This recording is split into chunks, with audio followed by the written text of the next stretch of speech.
L'Église Habas Shalom est heureuse de partager avec vous cet enseignement pour votre édification. Nous vous souhaitons une bonne écoute. Alléluia. La sagesse est plus importante que la richesse. Et je disais qu'une personne qui a des milliards, s'il n'est pas sage, il pourra devenir rapidement pauvre. Un pauvre qui n'a rien, s'il a de la sagesse, il pourra devenir riche. Alléluia. Et il est très important pour nous de comprendre que Dieu veut que nous réussissions notre année. Dieu veut que nous ayons de meilleures années. Dieu veut que nous ayons des années de joie. Dieu veut que nous ayons des victoires, des années de victoire. Dieu veut que nous soyons heureux. C'est notre papa. Un père veut absolument voir son fils heureux. Alléluia. Donc quand notre année est compliquée ou difficile, certainement il y a quelque chose que nous n'avons pas compris. Venant du Père. Alléluia. Et nous avons compris que les épreuves qui sont utilisées par le diable pour nous détruire, pour nous décourager, en fait, Dieu les permet pour nous permettre de comprendre des choses, pour nous permettre d'avancer, pour nous permettre d'évoluer. Alléluia. Et nous devons comprendre que notre année, la réussite de notre année dépend aussi de nous. C'est vrai qu'il y a la grâce de Dieu, comme je l'ai dit. Mais la grâce de Dieu, je n'ai pas dit qu'elle n'est pas suffisante. Mais elle a besoin de trouver quelque chose de notre part, des dispositions de notre part. C'est pour cela que le verset de Job 22, 28 qui nous dit « À tes résolutions répondra ton succès ». Ce verset nous montre clairement que si tu veux réaliser un projet, si tu restes paresseux, si tu te décourages, ne t'attends pas à ce que Dieu fasse marcher ce projet. Ne t'attends pas à ce que Dieu vienne le donner du succès. Même si tu pries, tu jeûnes. Dieu va s'attendre à ce que tu te lèves et avec résolution, tu poses des actions et tu travailles. C'est ce qui fait que même les non-convertis arrivent à avoir du succès, de la réussite dans leurs entreprises. Parce que s'ils appliquent la résolution, s'ils travaillent dur, s'ils s'investissent réellement, ils vont atteindre le but. Mais il y a un mais. Le mais là nous précise qu'une bénédiction en dehors de Dieu va être forcément suivie de chagrin. Et nous, la bénédiction qui nous intéresse, c'est la bénédiction qui vient de Dieu. Et cette bénédiction n'est pas possible sans Dieu. Amen. Et là, il faut déjà capter ça. Parce que moi, je ne veux pas vous enseigner sur la base de maîtriser plusieurs techniques en dehors de Dieu. Amen. Ça, l'accordons-nous pour ça. En dehors de Dieu, ce n'est pas possible. C'est vrai, tu vas peut-être avoir, mais le chagrin va te trouver en chemin quelque part. Parce que c'est seule la bénédiction de l'Éternel qui enrichit et qui ne fait suivre d'aucun chagrin. La grâce, la meilleure, nous vient d'en haut. Alléluia. Et ça, il faut que nous comprenions cela. Donc, pendant cette préparation, nous devons mettre en œuvre ce que Dieu utilise aussi pour nous bénir, la sagesse. Et la sagesse nous vient de Dieu. Dieu n'a pas la sagesse, Dieu est sagesse. Alléluia. Et elle nous vient de Dieu. Et la sagesse doit nous amener, pas seulement à prier, à jeûner, mais à réfléchir. À se dire, mais comment je peux faire pour que mon année soit meilleure? Mais bien sûr, à réfléchir avec Dieu. Sous le contrôle du Saint-Esprit. Parce que la parole de Dieu dit, l'Esprit de Dieu nous enseignera toutes choses. L'Esprit de Dieu va nous enseigner les bonnes voies. Amen. Donc à réfléchir. Lorsqu'on lit le livre de Proverbes, la majorité de ce livre-là se concentre sur la sagesse. Et nous devons comprendre que c'est un élément avec lequel nous devons fonctionner. Alléluia. Pour pouvoir avoir et expérimenter des choses de la part de Dieu. Le but des enseignements, c'est de créer en nous la sagesse. Quand on nous enseigne, c'est pour connaître, de créer en nous la sagesse. La sagesse fait partie des qualités du juste. Alléluia. Et je disais que la définition de l'insensé, c'est celui-là qui n'est pas sage. C'est celui-là qui agit sans réfléchir. Et il est dangereux pour toi de commencer ton année comme ça, sans y réfléchir à ce que tu comptes faire cette année, sans y réfléchir à court terme, à moyen terme et à long terme. Ça va t'aider à centraliser ton énergie, ta force, t'investir, parce que tu as au moins un but et un objectif. Amen. Et je disais que si tu n'as pas ciblé quelque chose, il sera difficile pour toi d'atteindre cette chose-là. Si tu n'as pas ciblé quelque chose, il sera difficile pour toi d'atteindre cette chose. Si tu veux aller quelque part, si tu ne sais pas où cet endroit se trouve, il sera difficile pour toi d'y arriver. C'est de la même manière, si tu n'as pas réfléchi à ton année, il sera difficile pour toi de voir certaines choses dans ton année. Amen. Dieu nous appelle au salut, mais il a des choses à faire avec nous ici-bas. On doit rendre compte, lorsqu'il parle du serviteur inutile, c'est le serviteur qui n'a pas réfléchi, qui n'a pas été sage. Les autres ont compris, même quand le maître leur a rien dit. Il leur a donné 5 talents, je crois que l'autre c'était 2 ou 3, et l'autre 1. Il leur a même pas dit quelque chose. Mais les deux autres ont réfléchi pour dire, il m'a donné 5, certainement c'est pour faire fructifier. Le unity n'a pas compris. Il n'a pas été sage, il allait juste mettre dans un trou. De telle sorte que quand le maître l'a repris, il a dit, mais tu aurais dû au moins donner au banquier pour avoir des intérêts. Amen. Donc il n'a pas été sage. C'est pour ça que nous devons comprendre que la sagesse doit faire partie de notre fonctionnement. Nous devons comprendre qu'il ne suffit pas de jeûner, de prier, de s'accrocher à Dieu, de se sanctifier. Ça, c'est les bases. Ça, c'est les choses les plus importantes. Mais, en dehors de ça, Dieu attend que nous déployions ce pourquoi nous existons. Parce que si tu ne fais pas ce pourquoi Dieu t'a créé, il y a des gens qui ne vont pas être bénéficiés. Moi, je suis enseignant pour vous. Si je refusais d'être enseignant, que j'étais paresseux, j'étais négligent, je ne serais pas enseignant ou pasteur. Et vous, vous ne serez pas bénis. Et si j'arrive devant Dieu, il va me dire, mais je t'ai donné une capacité d'enseigner. Vous savez, l'enseignement n'est pas un truc qui s'apprend réellement. C'est d'abord un don, mais qu'on peut aiguiser. C'est une capacité que Dieu nous a donnée. Si Dieu t'a pas donné la capacité, même si tu vas apprendre toutes les techniques d'enseignement, tu ne pourras pas. Tu auras du mal à enseigner et à édifier concrètement. Amen. Donc, comprenez cela, c'est très important. Aujourd'hui, nous sommes au jour 8. Le jour 8, le premier jour, on a dit Dieu est l'alpha et l'oméga. Les 3 autres jours qu'on complétait, on a dit qu'il faut faire le bilan de son année passée. Très important. Il faut te rassurer que ton année a été fructueuse. Il faut te rassurer au cas où ça n'a pas été fructueux. Qu'est-ce qui a été comme problème? Qu'est-ce qui a été comme empêchement? Qu'est-ce qui t'a bloqué? Il faut tout voir. Quelles ont été tes faiblesses? Qu'est-ce que tu as mal fait? Quelles ont été tes erreurs? Donc, comment tu peux travailler là-dessus? Bien sûr, tu le fais, ce bilan, à la lumière du Saint-Esprit. Avec l'aide plutôt du Saint-Esprit qui va te montrer même des choses simples que tu n'as peut-être pas considérées comme des erreurs. Il va dire, là, je n'étais pas d'accord avec toi quand tu faisais ça. Amen. Parce que tu as tout intérêt, en tant qu'enfant de Dieu, d'être en accord avec le Saint-Esprit. Amen. Donc aujourd'hui, nous avons commencé depuis hier au travers des résolutions. On a compris que, selon la parole de Dieu en Job 22, 28, à tes résolutions reposera ton succès. Nous avons compris que même si tu as toute la réflexion du monde, il faut prendre des résolutions. Il faut prendre des résolutions. Et on a parlé de 3 domaines importants de nos vies qui doivent être une réussite. Le premier domaine, c'est notre relation avec Dieu. Dieu est la source de toute bénédiction. Donc si ta relation avec Dieu n'est pas parfaite, c'est clair qu'il y a beaucoup de choses qui ne se passeront pas dans ta vie. Il faut avoir une bonne relation avec Dieu. Le deuxième élément, c'est la relation avec notre prochain. La Bible dit que c'est le deuxième plus grand commandement. Aimer son prochain comme soi-même. Et on a vu que aimer son prochain, c'est aimer Dieu. Donc il faut te rassurer que tu es en paix avec tout le monde et que tu as de bonnes relations avec tout le monde.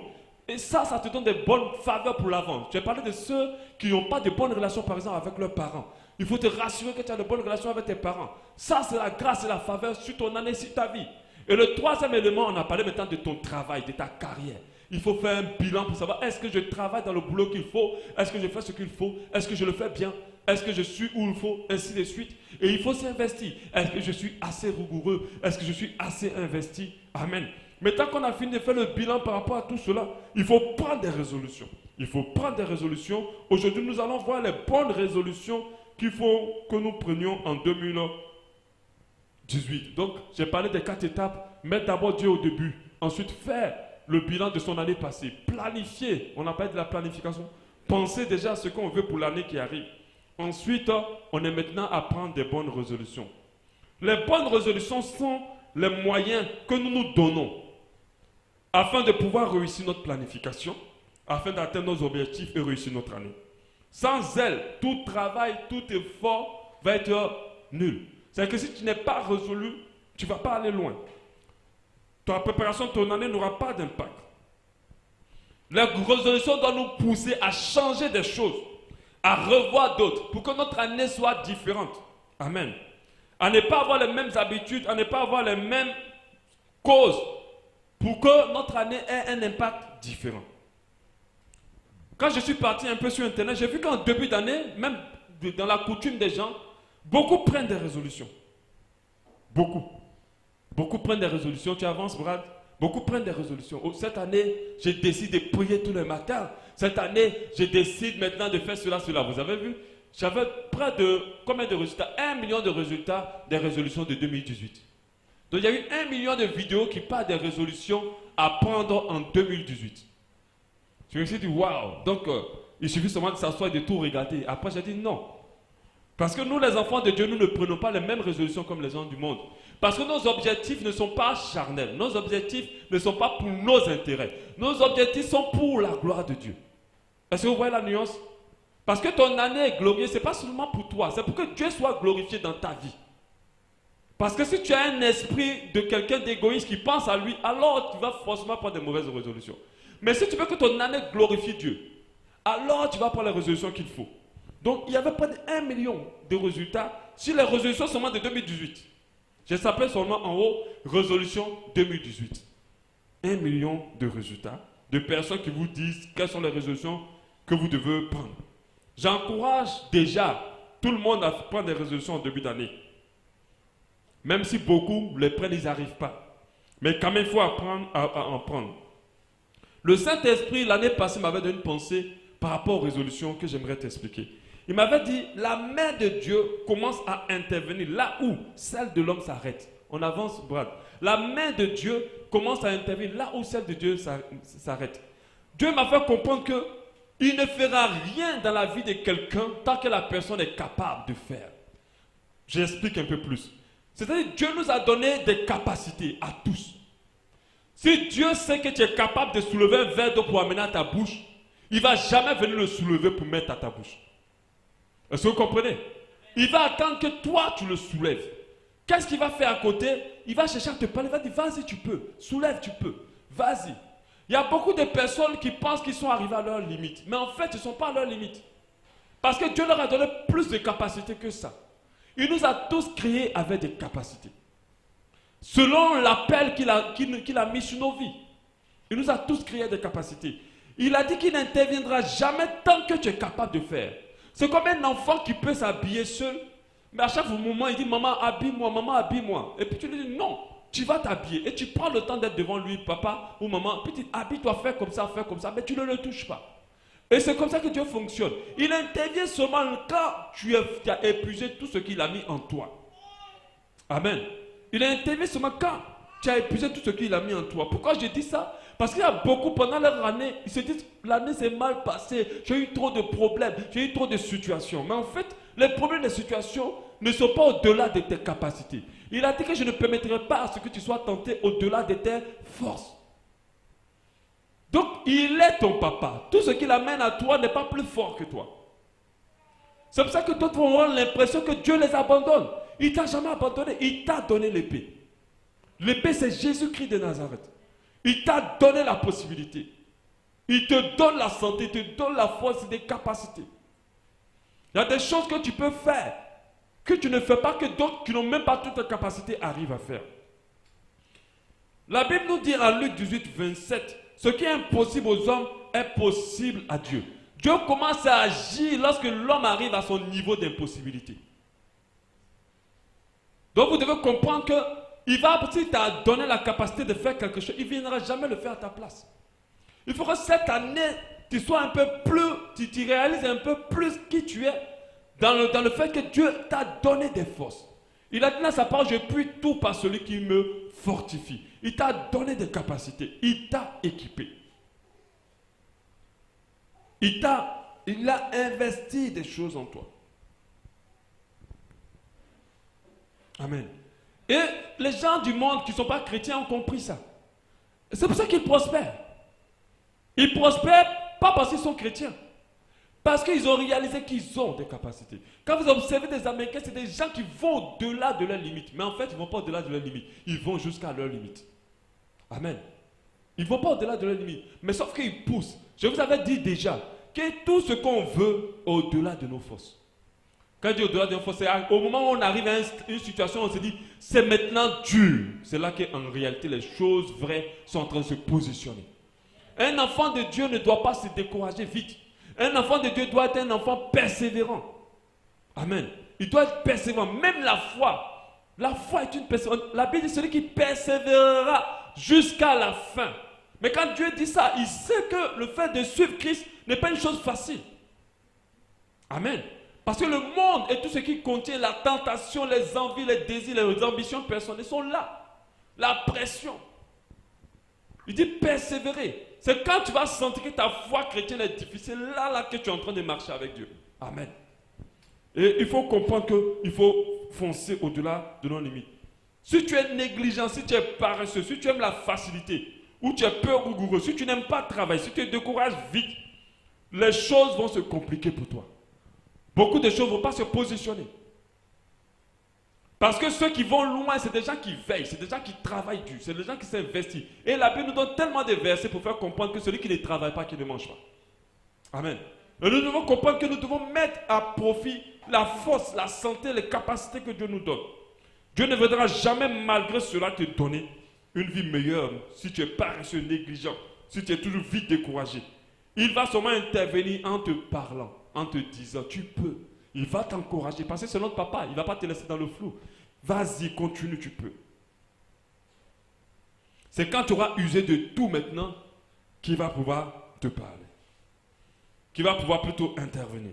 La parole de Dieu, le verset que j'ai longtemps cité, 1 Corinthiens 3, 6 dit, « J'ai planté, Apollos a arrosé, mais Dieu a fait croître. » J'ai planté, Apollos a arrosé, mais Dieu a fait croître. Dans d'autres versions, dit c'est Dieu qui fait croître. Amen. Mais pour nous faire comprendre qu'il s'attend à ce que tu plantes. Et que tu arroses ou quelqu'un d'autre arrose, mais que tu plantes. Parce que lui fera croître quelque chose qui a été planté et arrosé. Amen. Et c'est très important pour toi de le réaliser. Parce que les gens ont transformé la foi en autre chose. Ils sont devenus paresseux. Ils mettent tout sur la foi. Il faut travailler, il faut bouger, il faut s'investir. Il faut se donner des rigueurs. Tu ne peux pas passer des heures et des heures devant peut-être la télé et puis permettre à ce que ton année change. Non, tu dois travailler. Tu ne peux pas passer des heures et des heures au travail et puis permettre que ta vie spirituelle évolue. Tu dois prendre du temps pour prier. La prière, c'est un effort. La prière, ce n'est pas quelque chose de naturel pour nous. J'avais enseigné sur le corps. Le corps n'aime pas les choses spirituelles.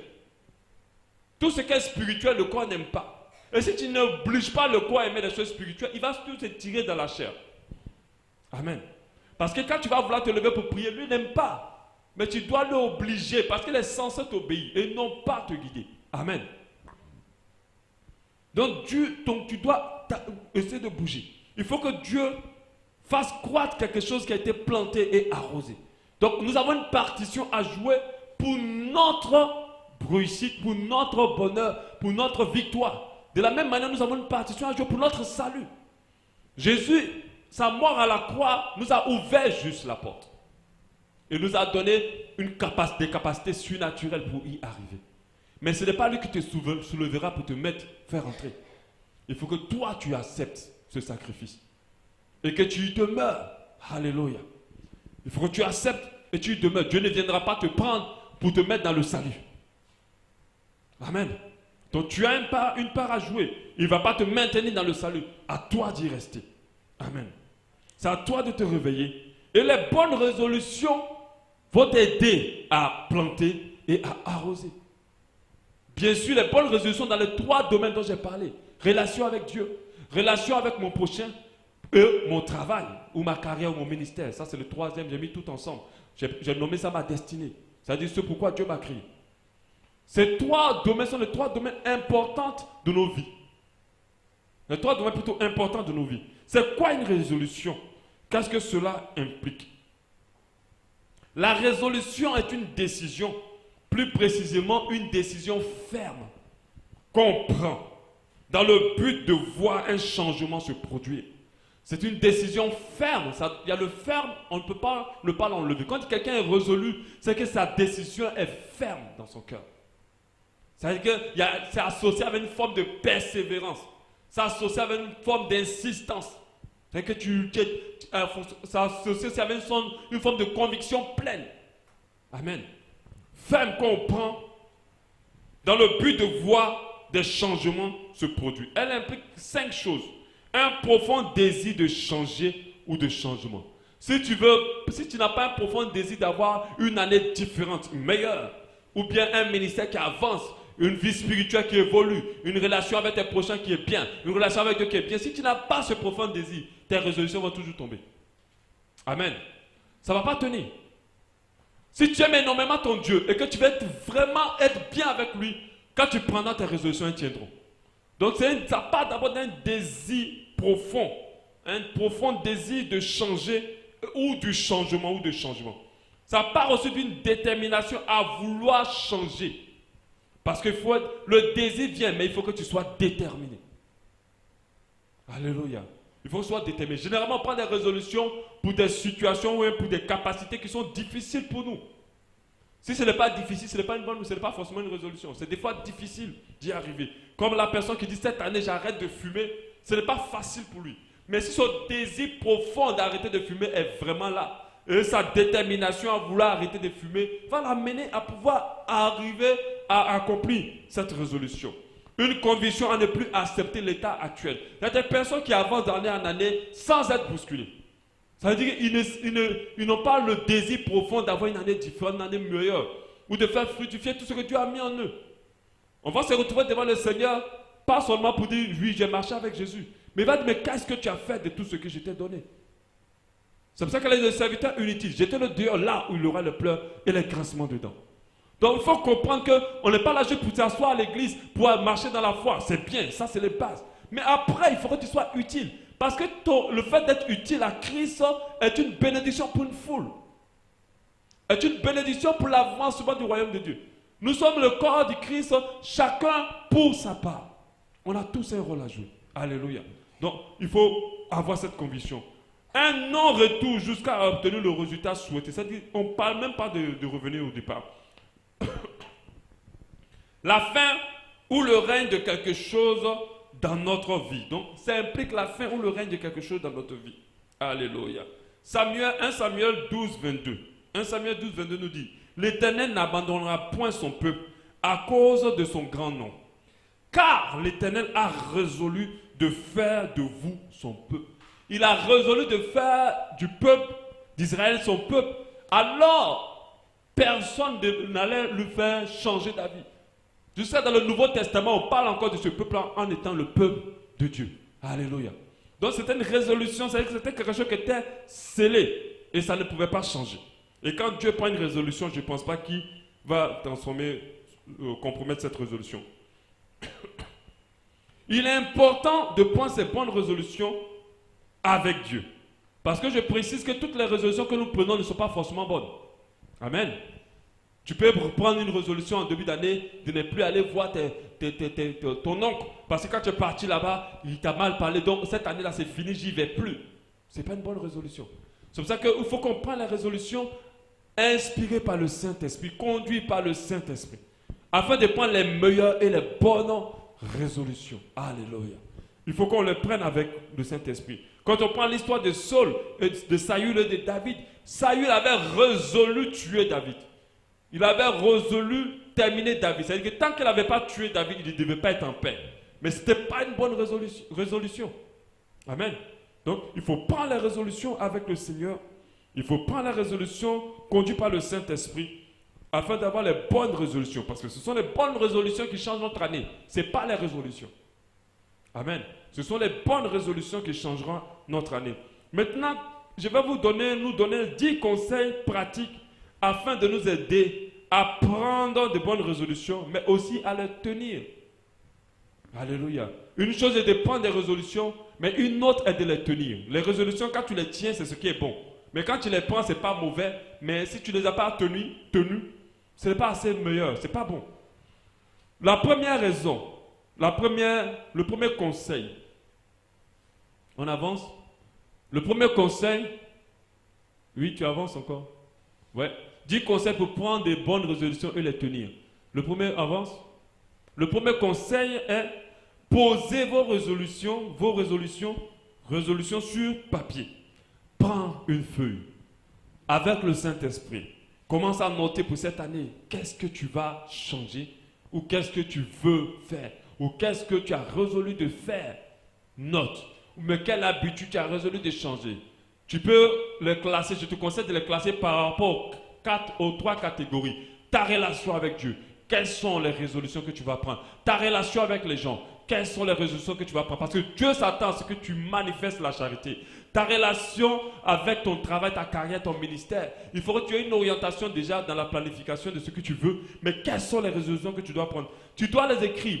Mais tu les écris et je te conseille si tu vis seul ou tu vis dans un endroit où personne, bon, ça ne te dérange pas que les autres sachent, de les imprimer ou bien de les coller dans un endroit où tu vois, afin de t'imprégner constamment de ça. Quand tu sors le matin, tu dis, ah, j'avais décidé de prier tous les matins, donc tu t'arrêtes à la porte, tu rentres, tu dis, non, il faut que je prie d'abord avant de sortir. Amen. Quand tu te lèves le matin, au lieu de courir, parce qu'il y a des résolutions que pour moi j'ai un peu pris. C'est-à-dire, des fois quand tu te lèves le matin, tu penses à faire plein de choses avant de chercher à prier. Amen. Donc j'ai dit non, quand je me lève le matin, si j'ai trop fait quelque chose avant Dieu, peut-être c'est me brosser. Mais à part ça, il faut que je commence avec Dieu. Donc si tu mets ça devant toi, dès que tu vas vouloir aller déjà t'occuper des enfants pour l'école, oh, je suis en retard. Ah, je dois commencer avec Dieu. Les enfants, vous attendez, je prie d'abord. Amen. Donc il faut d'abord les écrire. Et une chose qui est très importante et que moi j'ai compris naturellement, lorsque tu prends un stylo et que tu écris, comment peut-être, tu captes toute ton attention. Amen. C'est pour ça que quand tu écoutes un enseignement, pour mieux retenir un enseignement, il faut toujours avoir un brouillon. Il faut toujours avoir un brouillon. Parce qu'à chaque fois que tu écris, ton attention est plus captée et ta mémoire mémorise plus. Que lorsque tu écoutes juste. Vous voyez? Et donc, si tu écris tes résolutions, c'est comme ton subconscient va être imprégné de ça. Mieux imprégné que quelque chose que tu as seulement dit, bon, j'ai décidé cette année de faire ça, je décide, et puis c'est juste comme ça. Ça ne va pas t'imprégner réellement. Et le fait de prendre un bic d'écrit, je ne te conseille même pas d'aller sur l'ordinateur taper. Parce que taper un truc sur l'ordinateur n'a pas le même effet que prendre un bic et d'écrire la chose. Ce n'est pas pareil. C'est la même chose, lire la Bible sur tablette ou téléphone n'a pas le même effet que lire la Bible physique. Et ça, moi, je l'ai remarqué. Quand je prends ma grosse Bible, quand je lis là, je retiens plus et je suis plus capté. Mais quand tu prends sur ton téléphone, là, les WhatsApp qui clignotent, les trucs qui clignotent, ça ne rentre pas bien. Donc, ne fassez pas les choses traditionnelles. Il faut toujours les maintenir.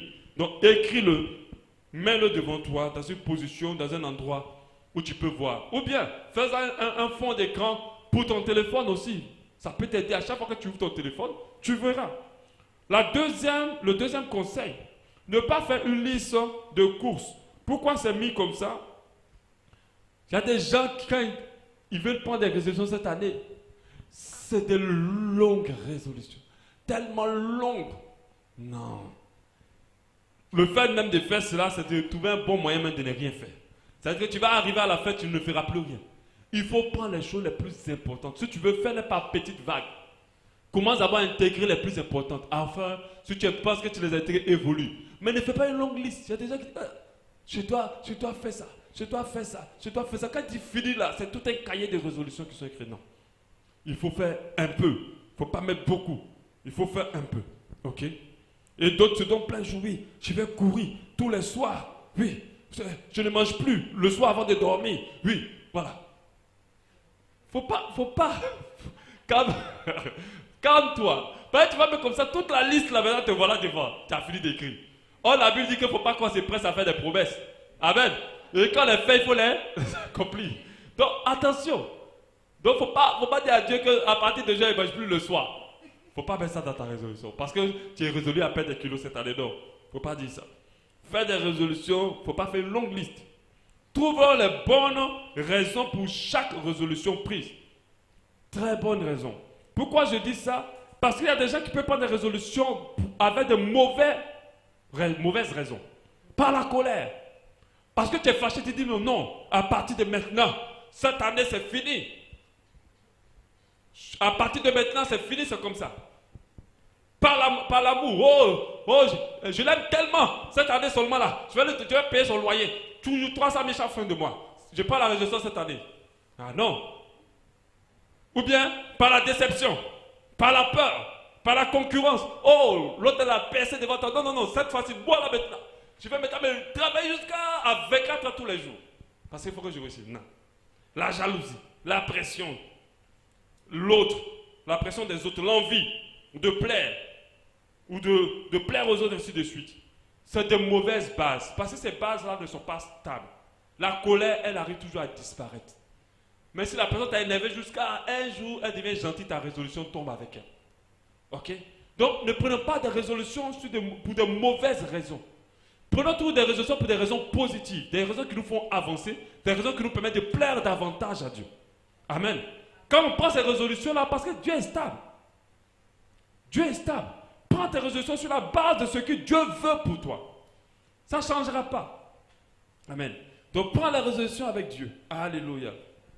Prends-le avec lui. Parce que la parole de Dieu nous dit clairement, en Romains 14, 23, mais celui qui a des doutes au sujet de ce qu'il mange est condamné parce qu'il n'agit pas par conviction. Tout ce qui n'est pas fruit de conviction est péché. Pourquoi je dis ça? Il faut que ta résolution soit pleinement convaincue. Pas basée sur des choses qui ne sont pas stables. La colère part. L'amour aussi disparaît un jour. Tu peux être amoureux jusqu'à un moment, l'amour peut descendre. Or, tu t'as déjà dit, tu paies le loyer chaque fin de mois 300 000. Tu vas faire comment? Ça va être maintenant Dieu pour toi. Amen. Ou bien tu es parti comme ça, tu allais voir ta copine de l'école. Quand tu la vois, elle est fine. Tu dis, oh, moi, à partir d'aujourd'hui, là, je ne mange plus. Je vais courir. Jusqu'à perdre tous les kilos. C'est une mauvaise résolution. C'est une résolution de concurrence. Amen. Tu dois plutôt décider de perdre des kilos pour ta santé. Ça ne change pas. Dieu veut que tu sois en bonne santé. Toi aussi, il est important pour toi d'être en bonne santé. Mais est-ce que tu veux ressembler à ta copine? Non. Parce que tu vas commencer, mais un jour, tu vas voir que tu te matérialises tellement que tu seras obligé de te laisser.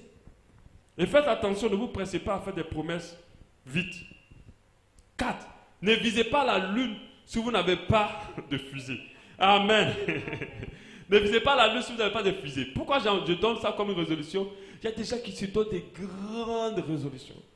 De grosses résolutions. Ça veut dire que tu te dis que voilà, moi maintenant je vais prier tous les jours 2 heures du temps.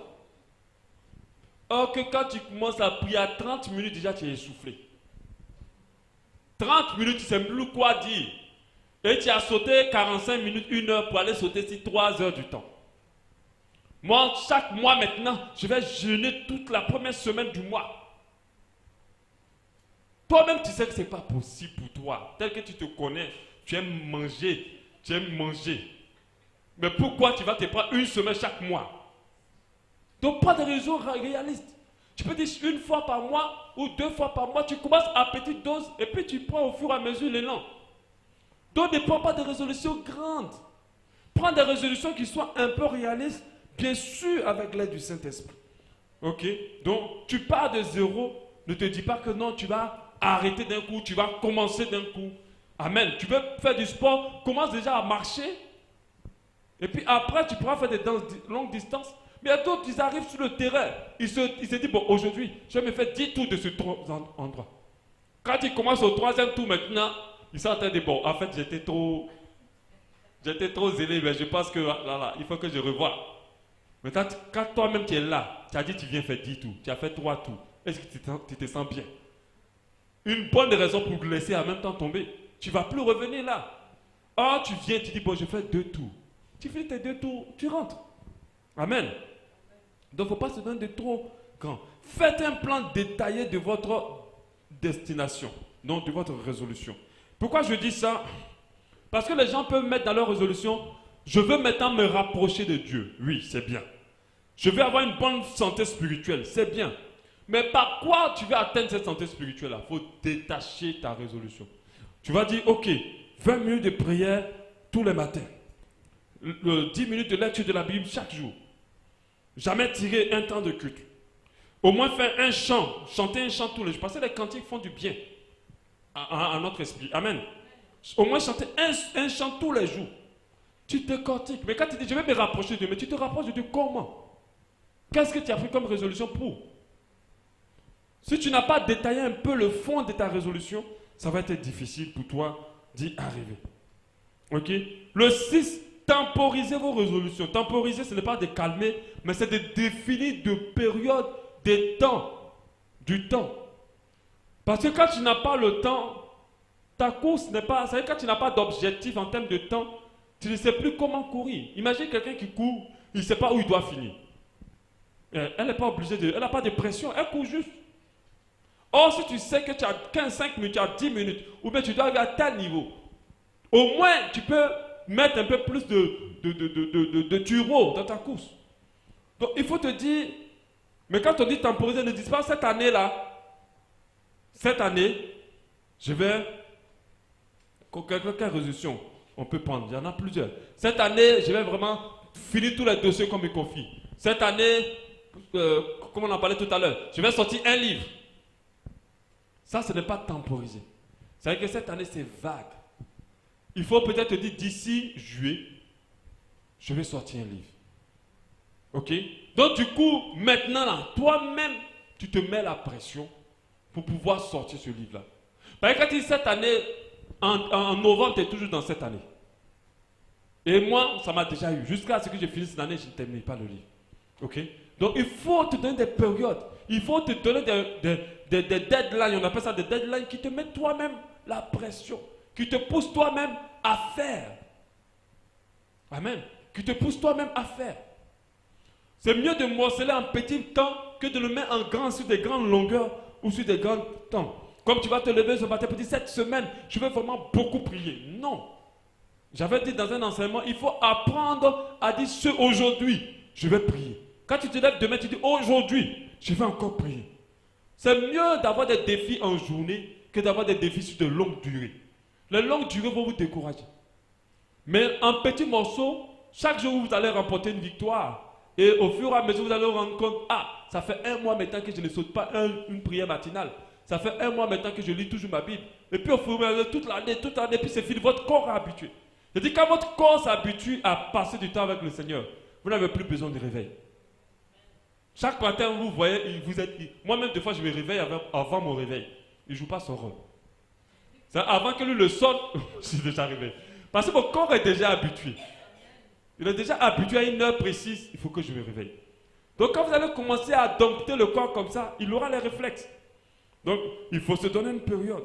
Et pas sur de longues périodes. Il faut mentionner un jour. Si c'est des grands trucs, il faut les mettre en semaine. Si c'est vraiment très énorme, si c'est peut-être réaliser une entreprise, tu peux le mettre en mois. Si c'est des grands projets comme écrire des livres ou sortir des albums, tu peux le mettre peut-être sur des trimestres.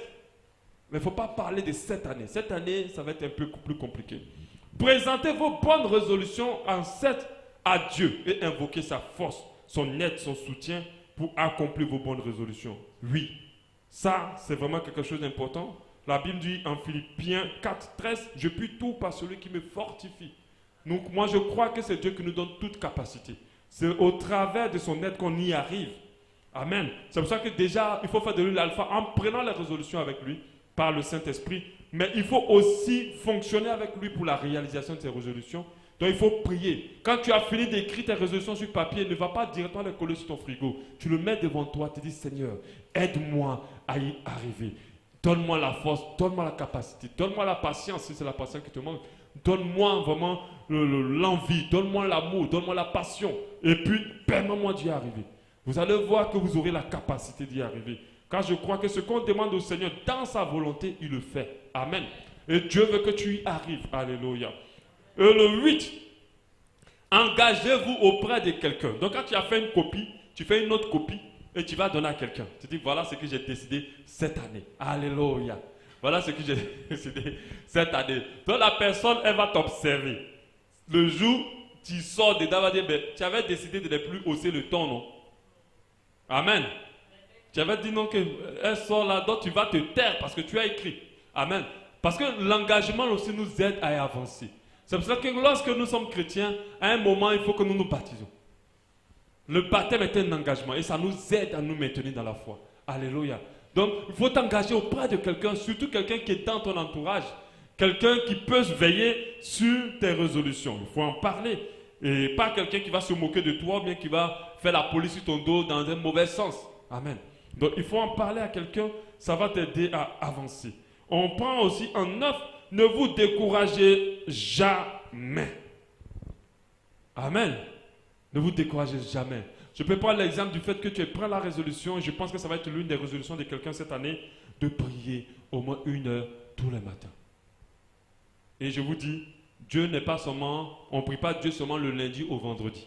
Parce qu'il y a beaucoup de chrétiens qui prient Dieu le lundi jusqu'au vendredi. Samedi, Dieu n'a pas le droit à passer du temps avec eux. Dimanche, c'est encore pire. Puisqu'on vient à l'église, on ne prie pas. Il faut que dimanche, tu passes du temps, toi, avec ton Dieu aussi. Parce qu'il y a une communion personnelle entre nous et Dieu. Une intimité. Et puis, il y a une communion fraternelle. Ce n'est pas la même chose. Amen. Donc, Dieu, on ne le prie pas du lundi au vendredi. Je sais que je parle à quelqu'un dans cette salle aujourd'hui. Parce que samedi matin, les gens ne prient pas Dieu. Ils se lèvent, ils sont dans toutes leurs activités. Non. Donc si tu prends par exemple la résolution de prier, il peut arriver que, malgré que tu aies mis ton réveil, tu ne te réveilles pas. Et que ça passe 1, 2, 3 jours, tu n'as pas prié le matin, ne sois pas découragé. Ce que Dieu aime, ce n'est pas qu'on réussisse forcément, c'est de nous trouver en train de persévérer. Alléluia. C'est ce que Dieu veut. Il n'attend pas à ce qu'on réussisse. Il veut qu'on soit parfait. Comme il dit dans sa parole, soyez parfaits comme votre Père Céleste est parfait. Mais Dieu sait que pour être parfait, ce n'est pas évident. Mais il veut nous retrouver en train de chercher la perfection. Amen. Il veut nous voir en train de persévérer vers la perfection. À ne pas nous contenter d'une vie, d'une relation spirituelle médiocre. À ne pas avoir une marche chrétienne médiocre. Mais à toujours nous battre. Même si tu tombes 1000 fois dans le péché, lève-toi, bats-toi à persévérer dans la sanctification. Alléluia. Même si 1000 fois tu décourages tes proches, bats-toi à persévérer dans la communion fraternelle, dans l'amour et dans la charité. Alléluia. Donc, il veut te trouver dans la persévérance. Amen. Même si tu n'as pas trouvé dans la victoire, tu n'as pas trouvé à avoir réussi, mais au moins qu'il te trouve en train de travailler. Alléluia.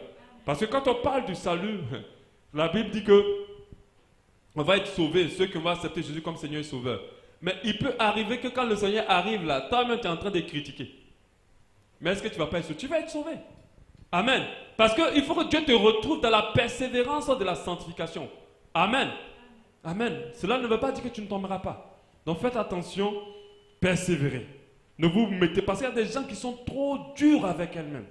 Trop durs. Elles ne se font pas de cadeaux. Dès qu'elles échouent, elles se punissent elles-mêmes jusqu'à un point.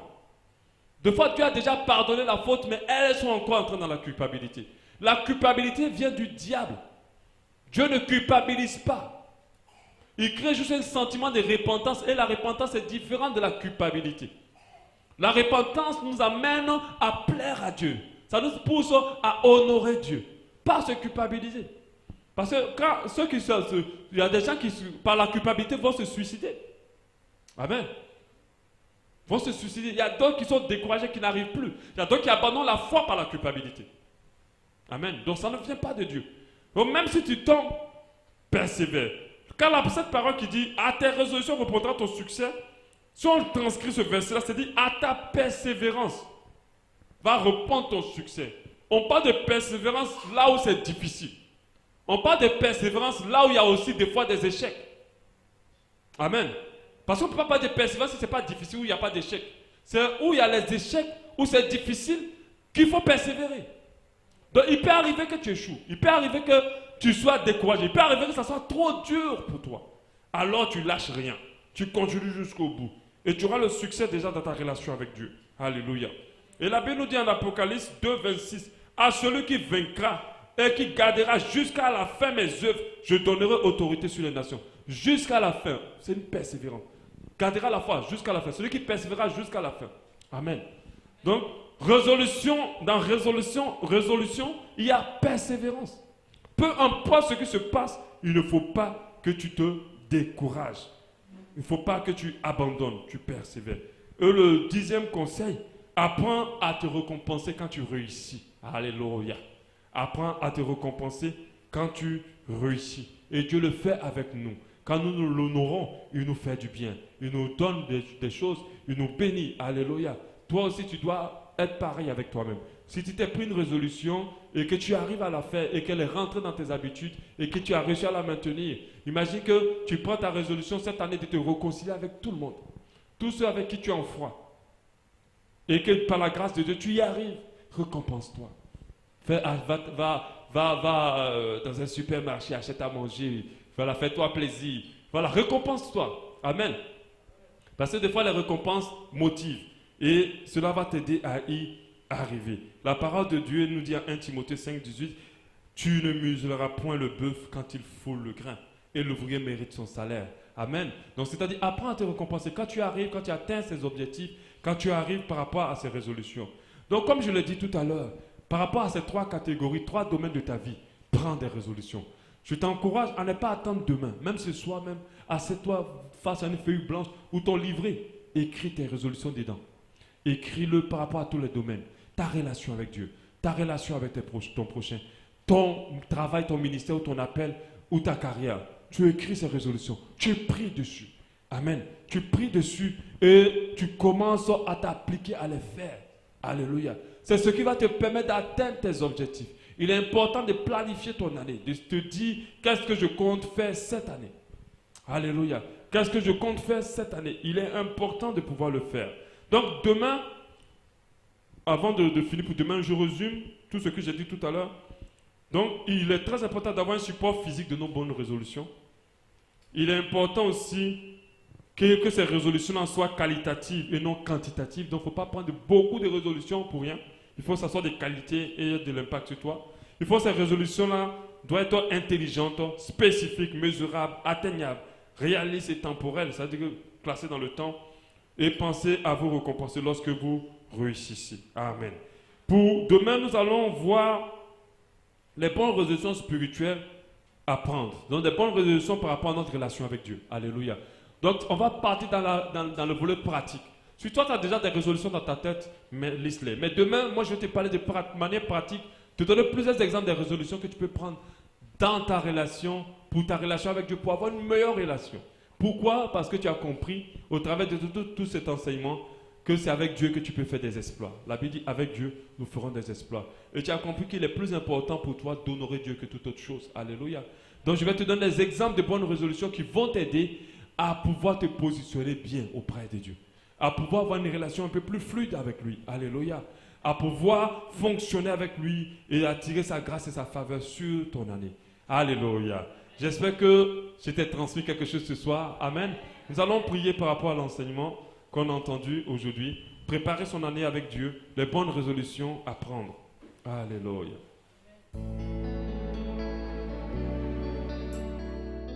L'Église Habas Shalom remercie le Seigneur pour cet enseignement qui perfectionnera votre foi. Pour plus de renseignements sur notre assemblée, veuillez nous joindre au +241 07 93 10 00 ou faites un tour sur notre site internet www.habashalom.org ou encore visitez notre page Facebook. Habas Shalom, expérimentez l'amour et la paix de Dieu.